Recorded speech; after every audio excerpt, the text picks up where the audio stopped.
This is Novel Marketing, the show for novelists who aren't necessarily fond of marketing, but still want to become best-selling authors. Episode 140. I'm James L. Rubart, but you can call me Jim.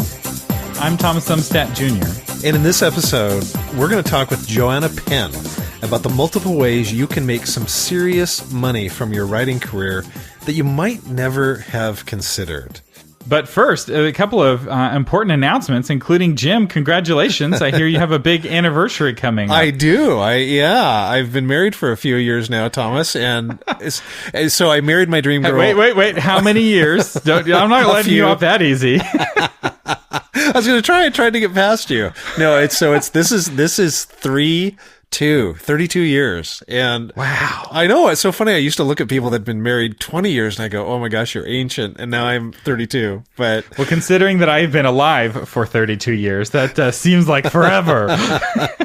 Oh my gosh. Yes. Sorry if that makes you feel old at all. Well, I'm as my bio says, I'm really 28, trapped inside an older man's body. So that explains it all. There you go. Well, congratulations. Thank you. Marriage, do you still recommend it? Well, I got fortunate because I married my dream girl and she's still my dream girl. So yes, I highly encourage marriage. Aw. Well, as somebody who has now been married for a year, I am very much enjoying it as well. It's work. Relationships are work, but it's totally worth it. At least that is my inexperienced assessment. You can see me and raise me 31 years anytime you want. There you go. I love it. So, Thomas, speaking of things we should probably announce is we should talk about GDPR, just a follow up on that, because man, a couple of weeks ago, that was just like the thing, the biggest thing in the universe, right? Mini Y2K almost. Yeah, we need to tell you all that we've updated our privacy policy. No, I'm kidding. So just real quick, the reason we did that episode a couple of weeks ago was to respond to the panic and the fear that was happening in the United States. And a lot of our international listeners didn't realize there's this weird panic that took over authors here in the States in the week leading up to GDPR, where some of them were deleting their Facebook account or their MailChimp accounts. They're stopping to send emails. They're stopping to do giveaways. Some of them felt like they had to delete their websites because it was the only way to stay in compliance. And that is why we did that episode, to help everyone calm down, that, you're not going to get thrown in jail because of these European laws. And there's no treaty. And so we got a lot of feedback, positive and negative, of this episode. One of the most feedback episodes we've ever gotten. And I just want to reiterate, there's no treaty that institutes GDPR. And this is a huge shift. So how laws have worked throughout time up to now is that you live under the law of the country that you're in. So if America has prohibition where it's illegal to drink alcohol, if an American goes to England, they can buy alcohol. And for America to say, England, you can't sell alcohol to Americans when they're traveling abroad, that is a big deal. That's never really happened before. And that's what GDPR is trying to do in reverse. And there's no indication that I've seen that there's a treaty that upholds that massive shift in the way laws work. So, where a country can have the law follow their customer, even as that customer, or that citizen, even as that citizen leaves the country, even if they're just leaving it digitally. So I realize a lot of people don't care about GDPR, and some of you are really bored by that, so I don't want to go into that too much. But we weren't trying to offend anyone. We weren't trying to hurt anyone's feelings. We were just trying to reduce the panic. Yeah. And we should say that, do we support what GDPR is supporting? Yes, absolutely. We think the ideas that they're talking about are good ideas. You should have a privacy policy. You should respect your the data of the people who subscribe to your newsletter and assure them that you're not going to sell it or do anything nefarious with it. So we support what's going on with GDPR. We're just saying you're not going to get sued. Right. Which is what we said in the original episode. To be fair, we were like, don't follow GDPR out of fear. Do it out of love. Do it out of love for our European neighbors, and comply with the things that make sense to comply with. I don't think it's possible for an author to be fully compliant with GDPR. Some of the provisions require you to be a very wealthy company, so you have to hire a data protection officer, for instance. There's a good chance that you are not going to be able to afford to hire a data protection officer. So, and don't worry about it. Like that. A what?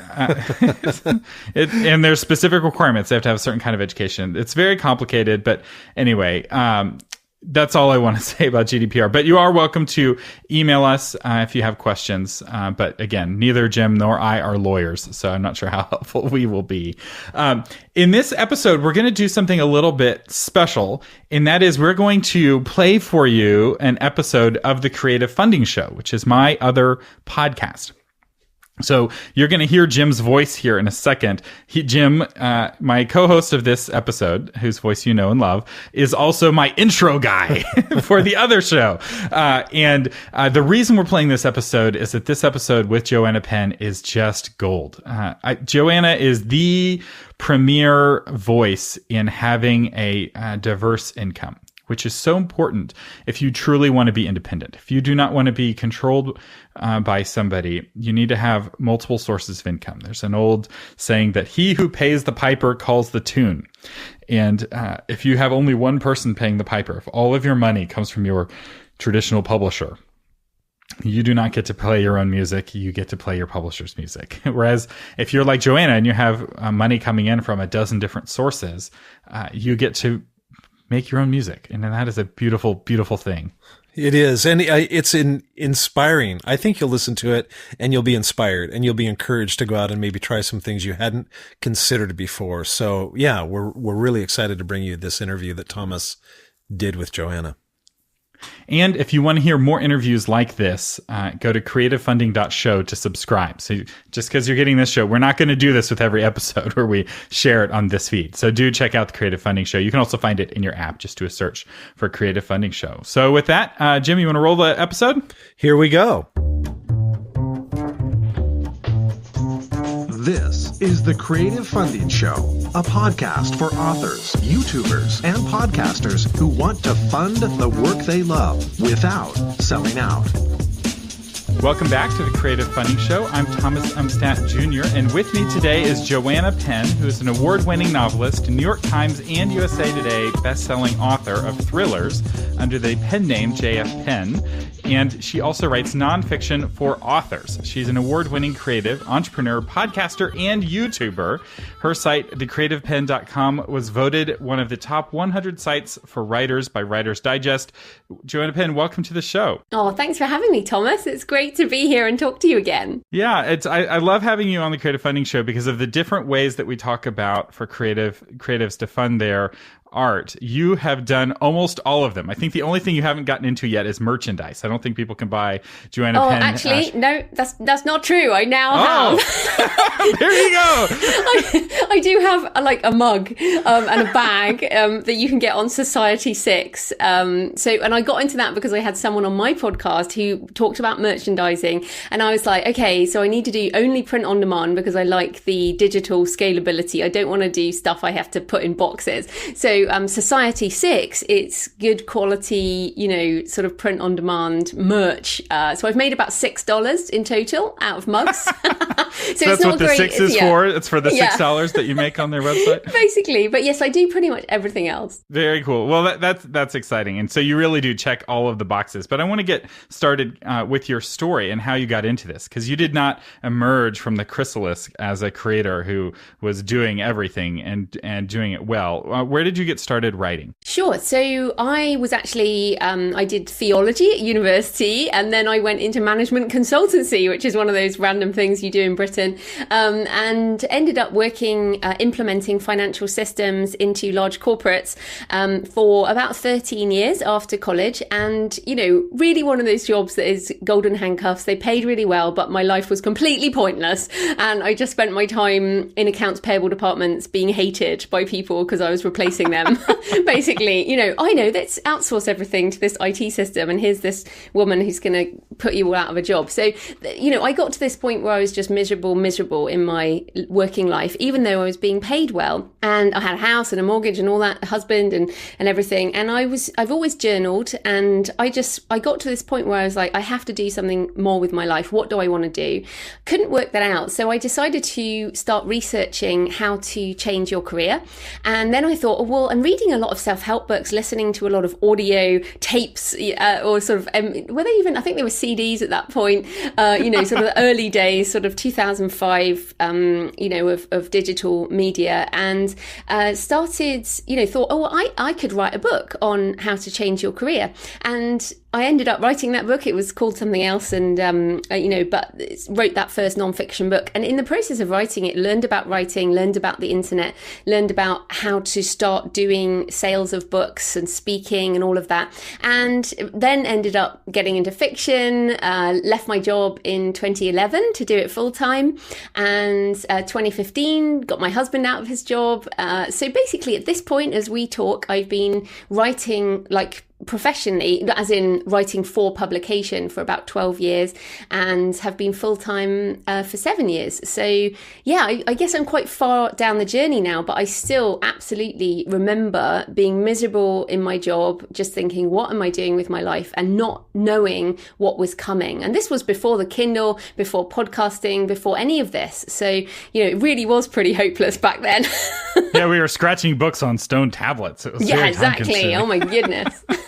So what was it like writing in the early days of the indie revolution? Because you've been independent the whole time, right? You never went with a traditional publisher. No, exactly right. And the main reason, I think, is because I'm a businesswoman. So I was working in business. I was working in accounting departments. I'm not an accountant, but I was amongst the money side of business. I was also earning a good wage. And when I looked at the possibilities for leaving my day job to become a writer, it was actually impossible at that point. I could not see how I could make a six-figure income as a writer, just writing books. You would have to hit some kind of lottery, or the other thing I learned is that you could do it by being a speaker. So that was actually my first, what I did first. I went to Professional Speakers Association. I learned how to speak professionally and started charging for my speaking. And all the speakers that were in that community, and I was in Australia at that point, they all learned from the Americans. So it was a very American dominated niche, the speaker's niche. And I learned brilliantly, I think, because British people are quite different. I learned that I needed to start charging early. And this is something that's very important, and why I think it's great that you're talking about this on your show. Being an author, it's not just about making money from book sales. So I started making my first money as a speaker, and I had a book to sell, but I never even, I think I sent one query letter and then didn't hear back and was just like, okay, that's random. Why can't I just print it myself and sell it myself? And I just went ahead with that. So it was very much a business decision, and it still is. It still is a business decision. So that's kind of how I got started. And that's really smart, because in fiction, especially traditional fiction, there's not a lot of middle class.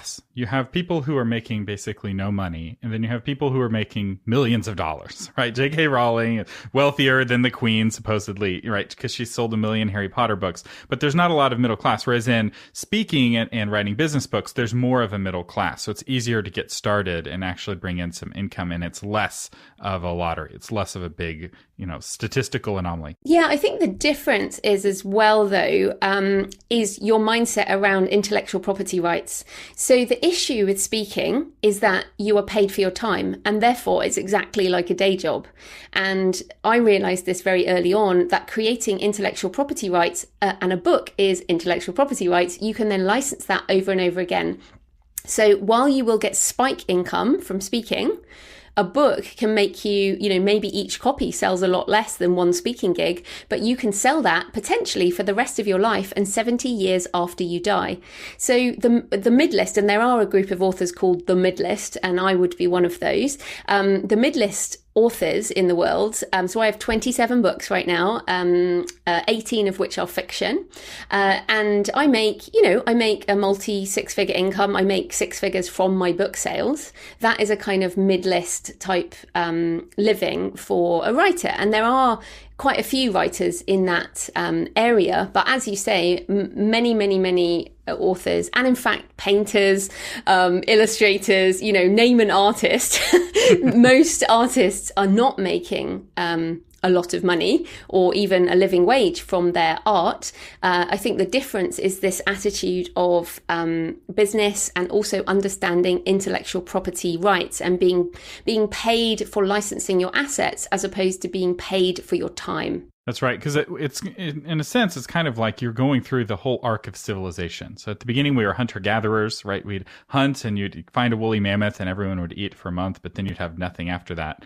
And that's kind of like what speaking is, whereas writing and creating intellectual property is more like farming, where you get this slow, consistent source of food that's not nearly as exciting, but it's ultimately what's going to sustain a civilization in the long run. That's exactly right. And in fact, that's I think also the difference between traditional publishing and indie publishing.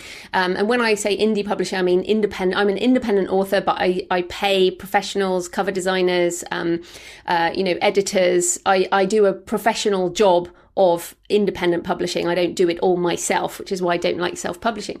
But with traditional publishing, generally you will get an advance. So you'll get a spike income that will come in, and then that will be split into payments depending on when you sign the contract, when you hand in the manuscript, when they publish it. And then if you get royalties, they will be maybe every 6 months, and who knows for how long, depending on if you earn out. So you might get more money, you might hit that lottery, you might get, a big payment, and then it might disappear because they're on to the next author. With publishing as an indie, what's happened is my income, as you say, is quite boring, but it's stepped up pretty much every month. So since I first put my first book on Kindle back in sort of 2008, 2009, my income has stepped up pretty much every month consistently. And I've never had a breakout. I'm not famous, but I'm making a good living as a writer, and with all the other things we'll talk about. But just with the books alone, it's a case of that consistent drip, drip, drip from multiple streams of income every month. And that is exciting in that it funds my life. Having food on the table is exciting. Exactly. But it's not like, oh, sexy 7-figure deal. It's not sexy money, but it's like living money, which to me is pretty sexy. So, That's right. That's right. And that is ultimately what's more sustainable. Yes. And also, you can't, when you don't know when that money's coming in, how can you do a cash flow forecast? How can you say, yes, I know I can pay my mortgage next month, when you don't know when that money comes in? Whereas what I love about what you're doing here, talking about Patreon, talking about recurring revenue, actually self-publishing or independently publishing is like a salary. I essentially get a salary from, it's not a salary, but, I get an amount of money every month from, that is pretty predictable, and I know what it's going to be 60 days in advance, so I can do a cash flow forecast. And that to me is, you have to have that to make a living. It's so important. Now, I know some of you listening, as soon as you heard the phrase cash flow forecast, you tuned out. You're like, oh, that's business stuff. I just want to do art. And I think that dichotomy is really unhealthy, because what enables you to do art and to have that emotional room to really create your best work is not having to worry about money so much, right? If you're like panicked or like, oh, this has to be a hit to cover all of my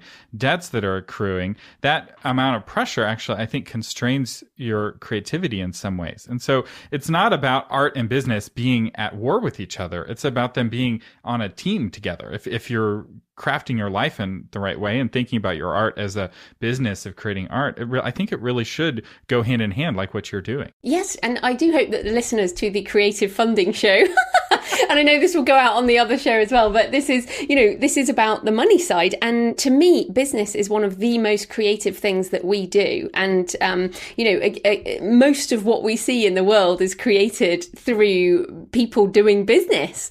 And that to me is exciting. You can create jobs. You can, I work with at the moment, I work with about 13 different contractors. Not only do I pay, my husband's tax and my tax with our company, we're also paying money to a whole load of freelancers. We've got our own self-sustaining little industry. The money comes in and the money goes out, and that's the way cash flow should work. It comes in, it goes out, you're building your assets, you're living, you're loving your life. I mean, to me, that entrepreneurs turn ideas in their head into value in the world, whether that's value for someone else or value for them. And that's what we do as writers or as any kind of artists. You're turning what's in your head into value in the world. And if that's not entrepreneurial or business, I don't know what is. and that's really exciting, because you're making the world a better place. You're making the people who read your writings happy and entertained, and that's a good thing. You're providing for yourself, which is a good thing, and you're creating jobs, which is a good thing. and you're doing it in a sustainable way. This is what I love so much about business. The media portrays businesses like it's the evil, exploitative people. It's like, no, these are people who are making the world a better place, because no one's going to give you their money unless you're able to convince them that you're making their life better in some way to be worth giving you their money, right? That's the difference between being a thief and being a business person.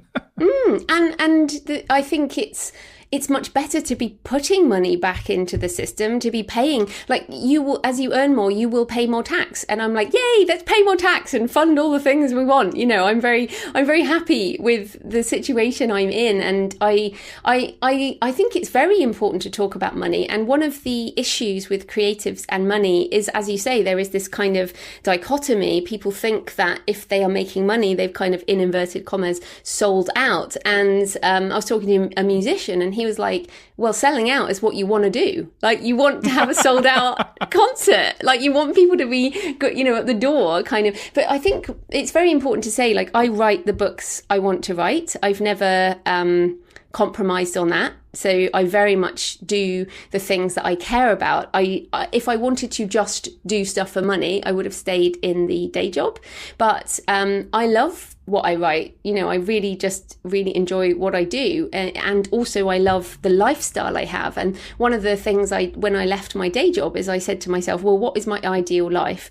And my ideal life was writing, reading and traveling. And that's what I do. That's pretty much what I do. And helping other people as well. I help a lot of people. There you go. It's a good gig if you can get it. And I want to talk a little bit about how you've crafted that life, because your money isn't just coming from royalties. It's not like you are waiting and your only money comes from that Amazon, payment. You know, why is it important for authors and for creators to have multiple sources of income? Okay, so, well, for me, everything stems to 2008. I'm sure listeners can remember the global financial crisis. Dun, dun, dun. Dun, dun, dun. Yeah, so basically, I went to work, as many of us did. It was around March, I think, 2008. And we walked in. I was on a floor, one of these awful open plan offices with about 400 other IT consultants.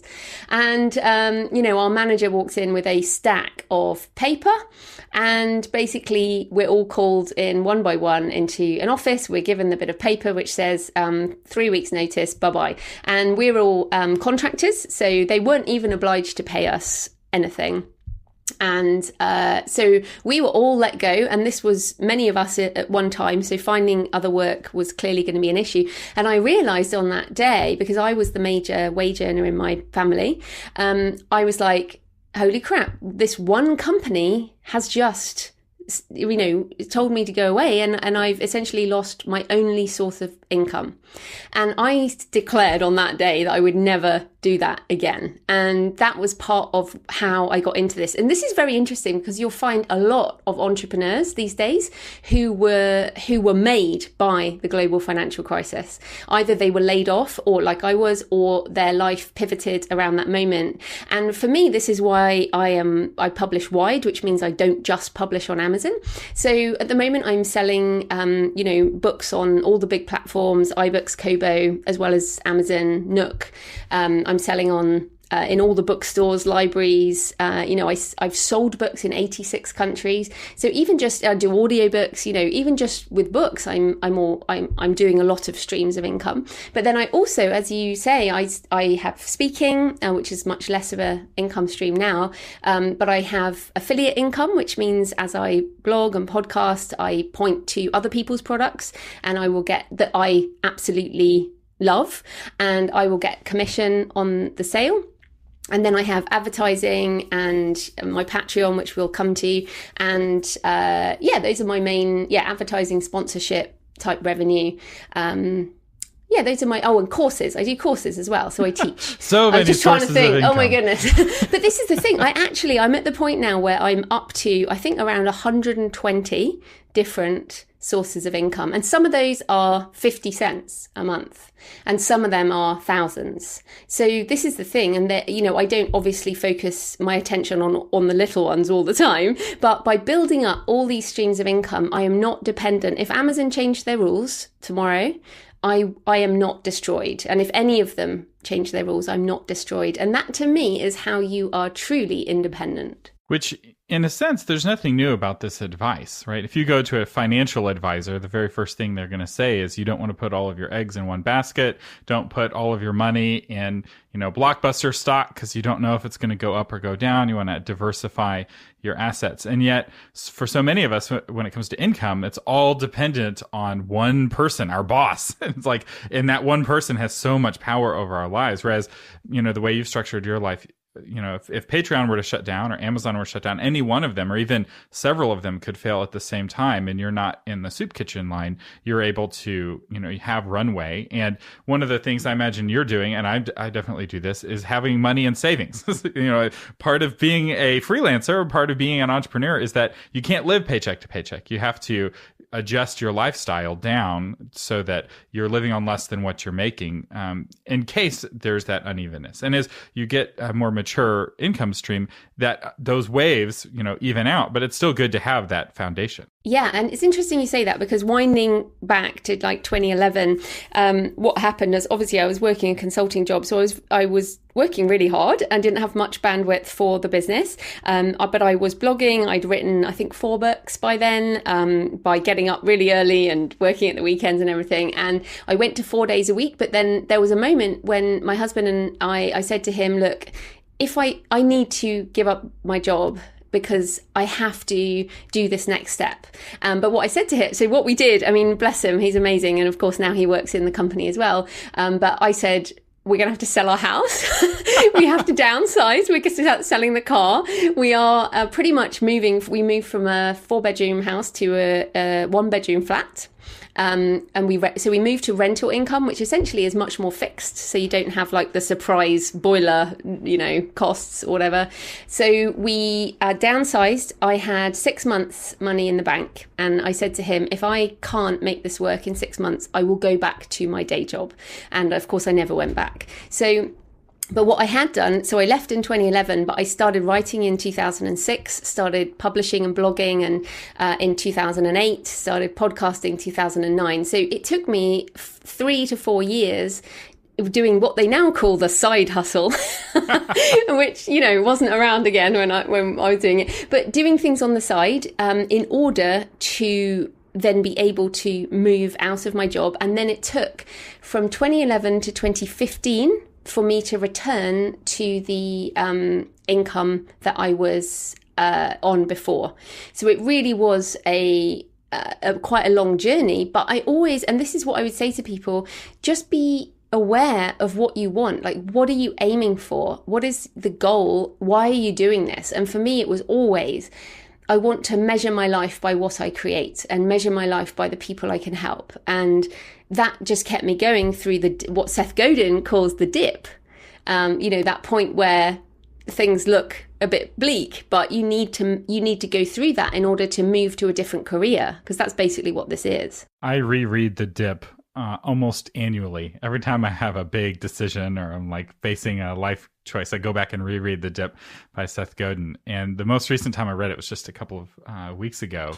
And are you going through a dip? I am. I'm starting this new podcast and, all of these new things that I'm doing and trying to decide what to prune. And one of the things that he said that jumped out at me this time I read the book was, he said, it's smart to not try something.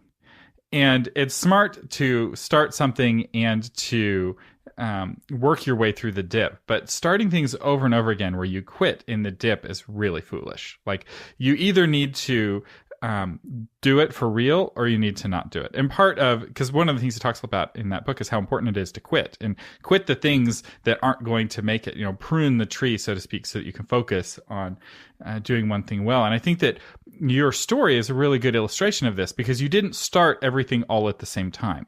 You didn't start the podcast and the, merchandising and the, writing for writers and the writing fiction all on the, 2006. You started one and you got it up to a good point, and then you started the next one and you're able to add and go from success to success. And I think that that's the right way to do it, instead of starting them all, getting into the dip and then quitting. Oh, absolutely. And in fact, many of this wasn't around when I started. But I think there's two answers. One is a lot of this wasn't around. So Patreon's a great example, was just not there.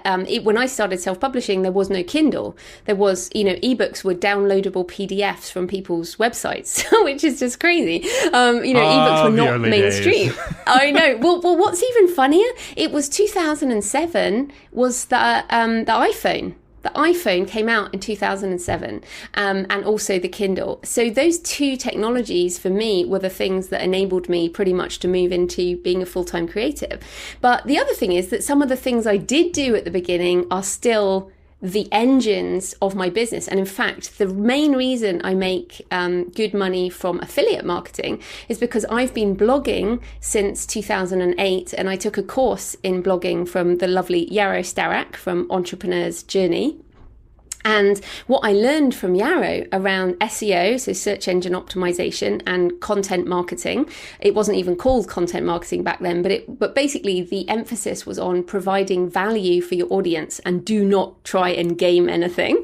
Back in 2008, gaming SEO and gaming the Google algorithm was a thing. Everyone did that, the black hat SEO stuff. And the school I come from, the kind of copy blogger, generosity, value school, is write quality things that stand the test of time, and you will eventually reap the benefits of this. So while between sort of 2008 to 2012, I was blogging about self-publishing and nobody cared, nobody cared, seriously. And then from sort of 2012, because of the Kindle, because self-publishing went mainstream in America, my website became one of the top websites in the niche, because it has really good Google rank, because it's been around so long, and because I have consistently done quality writing on it. So this is an interesting thing, is that my business now, my income now, is based on 10 years of content marketing, so blogging and podcasting. I'm at 9 years of podcasting right now, which is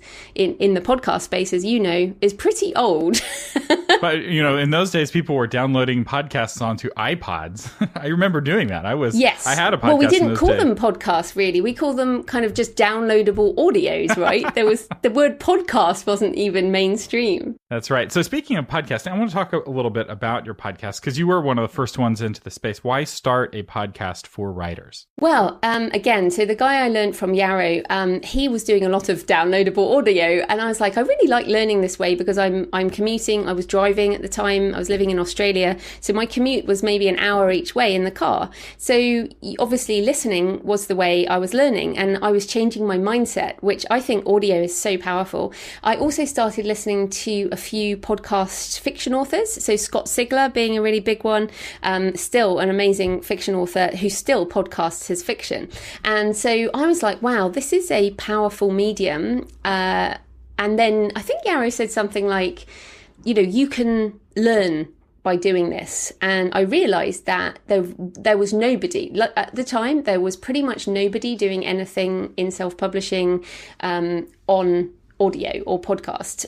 So I was like, okay, they were in the speaking niche and the non-fiction niche, but definitely not in the sort of fiction niche and, that kind of thing.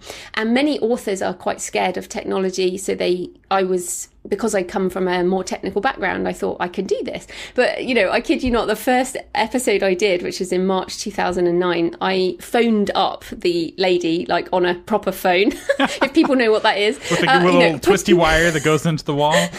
Yeah, basically. But there was a speakerphone button. So I put the phone on speakerphone, and then I held a recorder next to the phone. And I did an interview basically holding, and that episode is still up. Don't be ashamed of your past. There's nowhere to go but up in terms of audio quality, if that's where you start. Exactly. So, but amazingly, that started me off into podcasting, and I realized that you could talk to some pretty big names by doing something that they are not that comfortable with. And So yeah, I mean, some of the people I've interviewed over the years are not, you can't hire them, you can't book them as, consulting, but they will do a podcast interview. So this is what's so interesting. So my attitude there was I wanted to learn. I was also pretty lonely, so I didn't really know any authors. So I thought maybe I could find a community if I start trying to help people. So really, I started the podcast because I wanted to learn and help people, and that is still a part of it. It was actually only 2015 that I started to make money from my podcast. Yeah, and I want to talk about that because a lot of people who listen to the show, they're not authors, they are just podcasters. And there, some people are like, is it possible to make money on a podcast? How do you specifically monetize your podcast? Okay, so basically, I'm very, very, very careful about the companies I associate with. I think in the author space, as well as many other industries, there are companies that you don't necessarily want to be involved with who will offer you money. So one thing is get your ethics right, get your headset right before you move into monetization. That I think is really important. Then what I did, I started off with corporate sponsorship, and that was based on relationships. So I I've been speaking in the author niche for years, and Kobo, who are very big in Canada and now increasingly big all over the world. They're a rival to Kindle. I had a good relationship with them, so they're my primary sponsor of the podcast. And that was literally a conversation at a conference. So that was personal relationships. And then I came up with my figure based on downloads. So that's very important. If you've just started a podcast, I don't see how you can monetize a podcast from scratch unless you can find sponsorship in that way. But basically, I had proven downloads that I could show from my, I use Amazon S3 for my hosting, and also Blueberry without, Blubrry,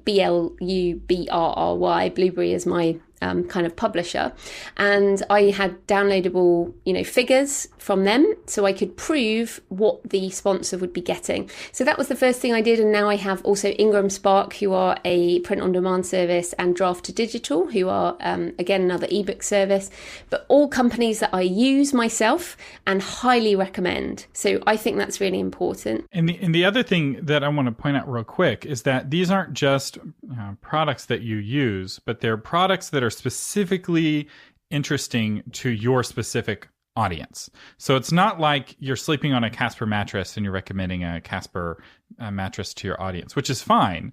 But Casper will never pay you as much to sponsor your show as a business that makes something specifically for authors.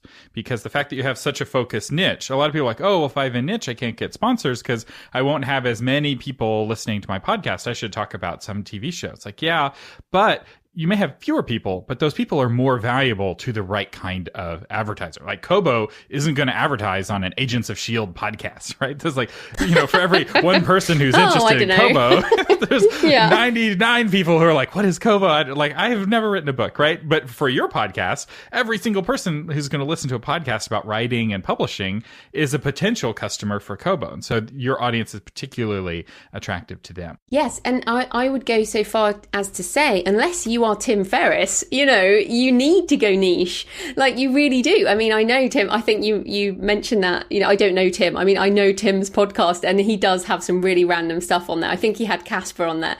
But when you have that many figures, that many downloads every week, you can be sure that some of it's going to hit. But as you say, I mean, in these niches, you can get rabid fans who are looking for specific stuff, and thus having a podcast on a niche is going to enable you to make more money.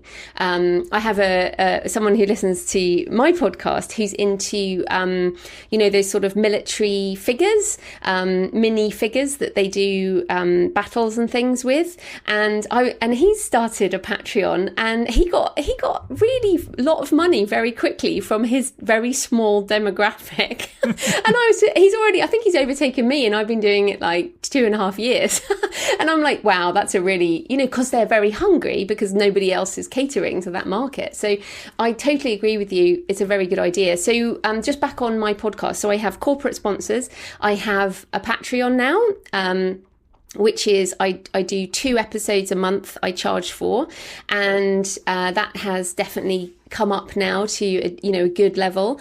And I also do my own marketing. So for example, I'm launching a course on how to write nonfiction in a couple of weeks, and I will take the marketing slot in the podcast, the mid-roll, and I will advertise my own products. So I'll advertise the audiobook, I'll advertise my premium course. So I'll basically use that slot, which my audience now expect, for myself. So that's kind of multiple ways to market. And the nice thing about that is that you already have an audience that knows, likes, and trusts you, and you're getting 100% of the money because it's your own product. Yes. With audiobooks particularly, like if there are authors listening and you haven't done audiobooks and you have a podcast, I mean, it's a captive audience for audio. I mean, all they need to do is switch over to whatever app and buy the audiobook. You can use, and if you don't know, you can use ACX, the letters acx.com, to independently publish audiobooks now. It's really incredible what we can do as independents.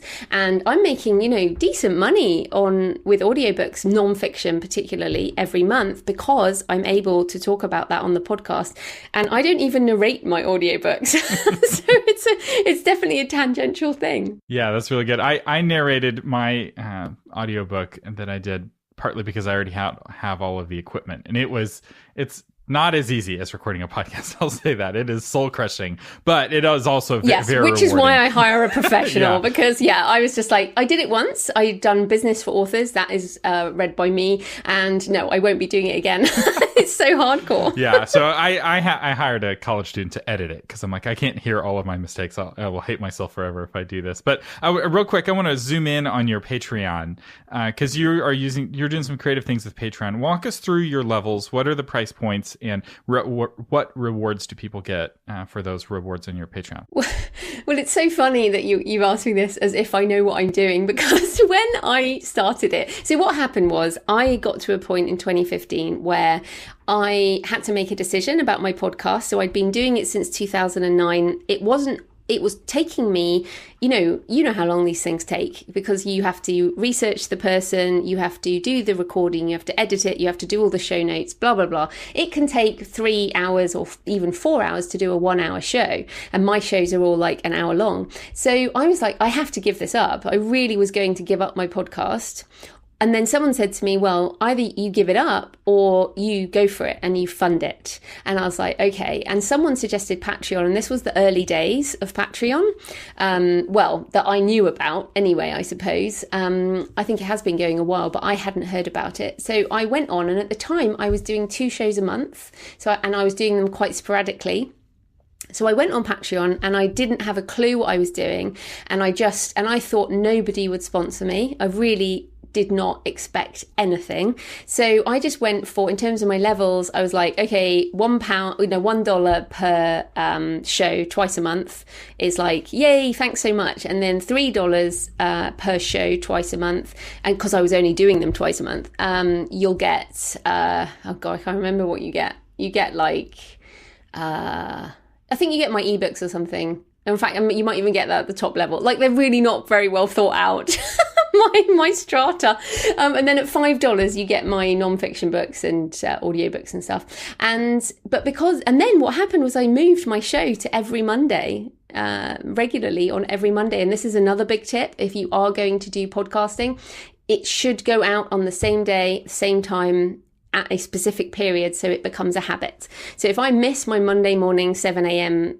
UK time slot, I get emails and tweets like, where's your podcast? Have you died? So this is the thing. I mean, the funding for me for Patreon, I never expected it to get to where it is. So it's about, I think it's about $900 US now per episode twice a month. So I'm still on twice a month, even though I do it 4 or 5 times a month.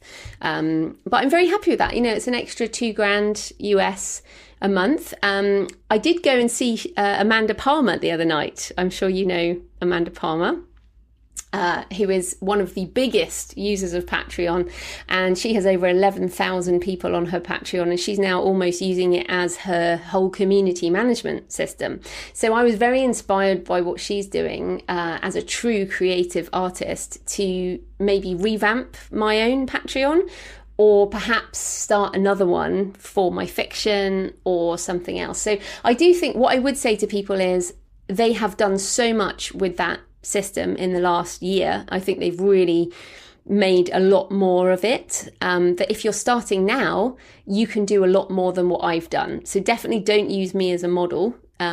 Pick somebody who started more recently with more of their extended functionality. And that is, I think, a really important point. Some people are going to hear your story and they're like, oh, 10 years, that sounds so hard. And while some things do take time, they are also benefiting from the fact that you were using really old, really hard to use tools in those early days, right? Like making money as an independent author before Kindle was a lot harder. Making money with a podcast before Patreon is a lot harder. And Patreon now is very different than what Patreon was 2 years ago in terms of what it's able to do and how many users, right? 2 years ago, no one knew what Patreon was. And when they back your campaign, that's the first time they're creating a Patreon account. Whereas now, as more and more authors get on Patreon and more readers are backing authors on Patreon, now it's not, I have to create a Patreon account. It's, I just add another author to my account. And it gets easier every month when it comes to attracting patrons. Yes. And I think what's exciting about this world we live in is that people are more and more excited about supporting independence. So as being now, I'm a supporter of Amanda Palmer, I get her emails and what she's up to, and I get her songs before they go live to everyone else. And with my Patreon, I do a private Q&A every month. So I actually just recorded that yesterday. So my patrons get an extra 45-minute audio every month, and they can ask their questions. So they sort of get access. And I don't do consulting anymore. I barely do speaking. So it's an access thing that I'm giving. And it's fascinating to kind of see how these things have moved on, but that, it's much more normal now to support a creative directly. Like people would rather shop on not on the high street or Etsy than they would going into the mall. And in fact, that's why we're seeing the death of the high street and the death of the malls. People are interested in the creator and the story behind the creator. And that's, I think, as a tangential point, your story is very important. So whenever you do something like this, if you do a podcast, if you do a YouTube channel, whatever, make sure that you are the one who is heard over time, and make sure you have a slot where you talk about yourself so that people get to know you. And because that's the secret with this stuff, they have to care about you.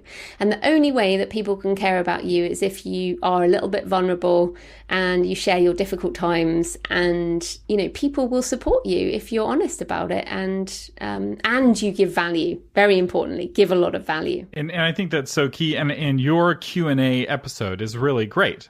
So I back you on Patreon. You're lovely. So I get the Q&A episode, and we do a Q&A episode very much like yours on novel marketing.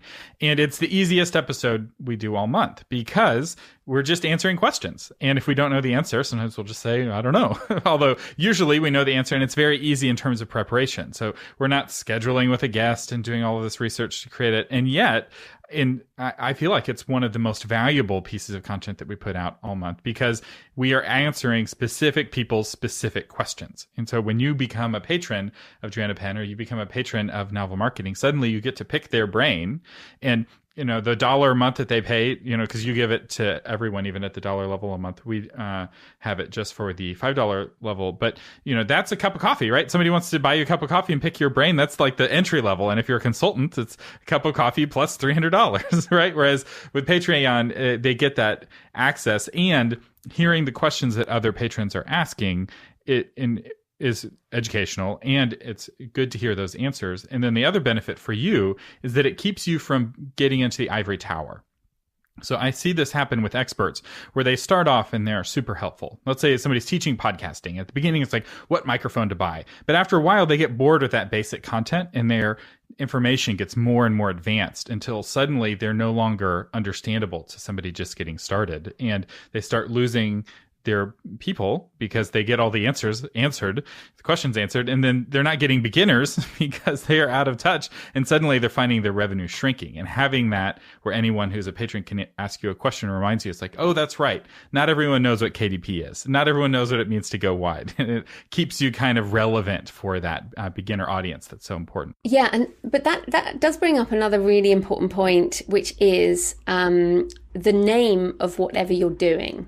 So I have a lot of compatriots in the podcasting space who started podcasts with the word self-publishing in the title, and have all of them have fallen by the wayside of the ones that started around the time that I did. And there are new people who have come into the niche and are now using that word in their title. But as you say, what happens as the creator is that you develop and you move on, and what you learn is also important. So to me, like one of the biggest tips is you must have a website /podcast/ whatever you're doing that will last. So don't hem yourself in too much with the title. Even though we talked about going quite niche, still don't hem yourself in too much. So I had the Creative Pen with a double N was my third blog.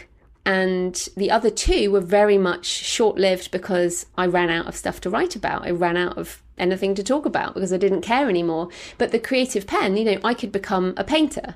I can do whatever I want with that as long as it's some kind of creative work. But it also means that I have moved on, and I have talked about this on the show, that as I move on into, the upper levels, I guess, of my own career, I can still talk about things that are relevant to people. And in fact, some of my listeners say that they have left those other shows behind because they don't cover the later things. So I think this is very important when you're planning your content and your site, is if it does take, let's say it takes a year or 2 years or 5 years to get to, let's say, 6 figures, which I think is probably likely. Sorry, everyone, but then what are you going to be excited about for the next 5 years or 10 years? Like this December, I'll be coming up to 10 years on the Creative Pen, and my content is scheduled 6 months out because I have so much I want to share. So what do you think you can be excited about over the long term? And that's so important. That's a really great point. And I know exactly what that's like. I wrote a blog post about dating and relationships that went crazy viral. It had 1 million page views in a month, and it led to a book and a Kickstarter. And I knew that I did not want to talk about dating for 5 years or 10 years. Like, this is a topic that's like, I don't want to stay in this world because it wasn't a topic that I was that passionate about. And so I very consciously, and a lot of people are like, why aren't you pushing your book more? Why aren't you, it's such a good book, people need to, and I was like, because I don't want to be that guy. There are other people who want to, they're psychologists, and they're, they are looking for more clients, and that is their world. And I'm like, let those people do it. I'm happy to let them take it, because you really do have to have, passion's such an overused word, but you have to be motivated to go it the long way, because you're exactly right. There's no overnight successes in this business. Often when you look at somebody who looks like they went from a little bit of money to a lot of money, if you look into their story, they've been preparing for a really long time. Like YouTubers, often they'll get a shout out from some really popular YouTube channel, and suddenly their number of subscribers will explode and their revenue will explode. But there are other YouTubers where that same shout out happens and they don't explode. What's the difference? Were they putting in the time? When people go and watch the second video on their channel, is that video exciting, right? And what's the quality of the average stuff? That average quality content has to get to a certain level before you really get that big following. And it takes time to build your craft, whether it's in podcasting or writing or in video creation. And there's really no shortcuts. And I wish we had time to talk about all of the other things that you're doing, because we haven't even gotten to affiliate marketing, which you're doing really well by curating really great content. And that's a great source of content. And of course, your nonfiction is doing well on your YouTube channel. But I really appreciate you coming on, and you have such a wealth of knowledge. Maybe I'll be able to talk you into coming back when we hit these other aspects at some point in the future. And I don't want this episode to go on forever. Oh, no, but I would say on that I think the important thing is whether you're starting a podcast or a blog or whatever, or a YouTube channel or whatever you're doing, you have to enjoy the process, or whether you're writing books. This is very important for writing books. You have to enjoy the process and feel that the conversation is worth it. So this is, I think, the third time that you and I have chatted, right? I've been on your show a number of times, and I keep coming back because I enjoy talking to you, and I get a lot out of our conversation because I think you're a smart guy, and Jim is as well, obviously. And this is the novel marketing podcast that she's talking about. Yeah, and I enjoy our conversation, so I get something out of this too. I like helping other people, but I also enjoy our conversations. And so I think, and if nobody else was listening, we've still had an interesting conversation. So I think that has to be the way that you go into this. Like with writing, if no one else ever sees this, is this still worth my time? And for me, that's the only thing that will keep me going, because otherwise I might as well go back to my day job. I mean, really. So I think big message, it's not necessarily passion, but it's certainly interest.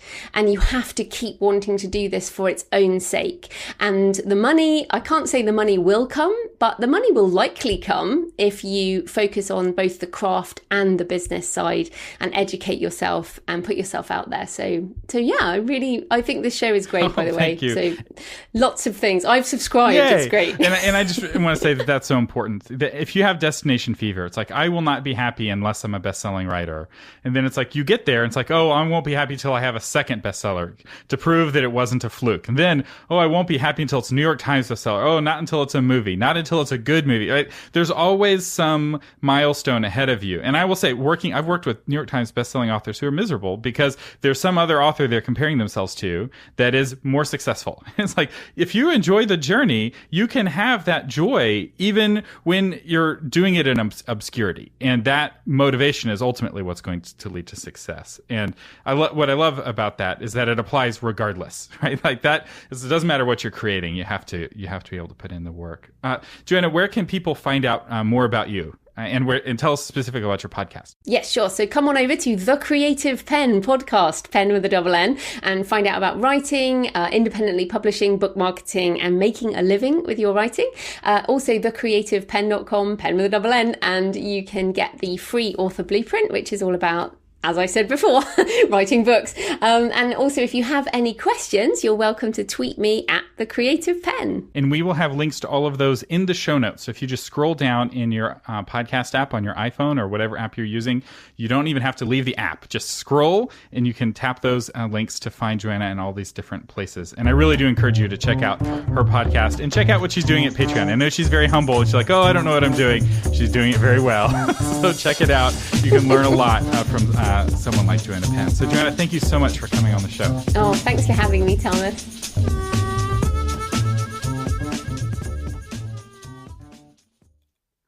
Okay, Thomas, again, hearing that for the second time, inspiring.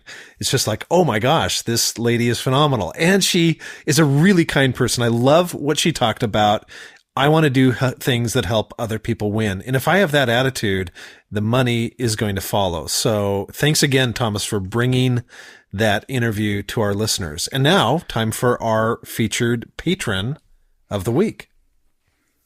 And our featured patron is the book 95 Tweets, Celebrating Martin Luther in the 21st Century by Peter DeHaan. Jim? So 95 Tweets explains each of Martin Luther's 95 concerns and then updates them. I love this idea. What if Martin Luther lived today? He might tweet out his theses instead of nail them to the Wittenberg door, even though that didn't really happen. So he's got his 95 concerns reframed as 95 tweets, complete with hashtags, and the book concludes with a present-day list of 95 concerns for the modern church. Again, that's 95 tweets celebrating Martin Luther in the 21st century. And we have a link to that in the show notes, so just scroll down to get that. And I will say Martin Luther was big on cutting-edge technology, so I think that this is a very safe book in a sense of the historical liberties it takes on its premise. And then, of course, if you would like to hear your book featured on the Novel Marketing Podcast and get all of the other benefits that come with being a patron, a supporter of this show, which, you just heard about. Joanna Penn was talking about how she has patrons for her podcast. Well, we have patrons patrons for this podcast. And we do want to say thank you, not just to Peter, but to all of you who support the show. We really couldn't do this without you. And as a way of saying thank you, we give our patrons bonus episodes, 2 bonus episodes a month, and 50% off all of our courses and 25% off all of our plugins. So do check that out at novelmarketing.com. This has been James L. Rubart, Thomas Umstead Jr., and a special interview with Joanna Penn on the Novel Marketing Podcast, giving you novel ideas on how to promote yourself and your writing offline, online, and everywhere in between. As always, thanks for listening.